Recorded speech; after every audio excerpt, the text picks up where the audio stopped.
ഒരേ സമയം സങ്കടവും സന്തോഷവും നിറഞ്ഞ നിമിഷം. കൊച്ചി VPS ലേക്ക് ഷോർ ആശുപത്രിയിലെ അത്യാഹിത വിഭാഗത്തിലാണ് മനസ്സ് നിറയ്ക്കുന്ന അപൂർവ മുഹൂർത്തത്തിന് വേദിയായത്.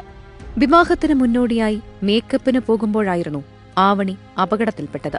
പരുക്കിന്റെ വേദന മറന്ന് നിശ്ചയിച്ച മുഹൂർത്തത്തിൽ തന്നെ വരൻ താലി ചാർത്തി. ഇന്ന് നമ്മൾ ഫിക്സ് ചെയ്ത പോലെ കല്യാണം നടത്തണമെന്ന് ഞങ്ങളുടെ ഒരു ആഗ്രഹമായിരുന്നു. കല്യാണം ആവണി ഇന്ററാക്ട് ചെയ്തു. ആവണിക്ക് ഇപ്പൊ എന്താ പറയാ, നമ്മൾ സപ്പോർട്ട് ചെയ്യുക, റിക്കവർ ചെയ്ത് വരിക എന്നുള്ളത് മാത്രമേ ഉള്ളൂ. കുടുംബവും തീരുമാനത്തിനൊപ്പം നിന്നു. ഇന്ന് ഈ മുഹൂർത്തം തെറ്റിക്കാതെ ഇത് ആക്സിഡന്റ് സംഭവിച്ചു പോയി, അത് ആരുടെയും കുറ്റമല്ല. അപ്പൊ അതുകൊണ്ട് തന്നെ അവർക്ക് ജീവിതത്തിൽ നിന്ന് മാറാനായിട്ട് അവർക്ക് താല്പര്യമില്ല. അവർ രണ്ടുപേരും കൂടി എടുത്തൊരു തീരുമാനമാണ്. ഇങ്ങനെ ഒരു മാരേജ് ഫോർമലായിട്ട് ചെയ്ത് ബാക്കി പ്രൊസീജിയർ ചെയ്തിട്ട് ബാക്കി ചടങ്ങ് പിന്നെ ചെയ്യാൻ. ഷാരോണിന്റെയും ആവണിയുടെയും തീരുമാനത്തിന് മുൻപിൽ ഡോക്ടേഴ്സും കൈകോർത്തു. വലിയ ഗുരുതരമായിട്ടുള്ള പരിക്കുകളില്ല.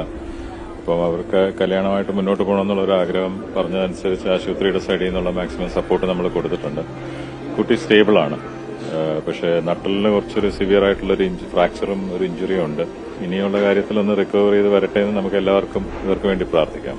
നട്ടലിന് പരിക്കേറ്റ ആവണിക്ക് ശസ്ത്രക്രിയ ആവശ്യമാണ്. ആശുപത്രി കിടക്കയിൽ ഷാരോൺ ആവണിയെ താലി ചാർത്തിയ നിമിഷം വിവാഹം നിശ്ചയിച്ച ഓഡിറ്റോറിയത്തിലെത്തിയ അതിഥികൾക്ക് സദ്യയും വിളമ്പി.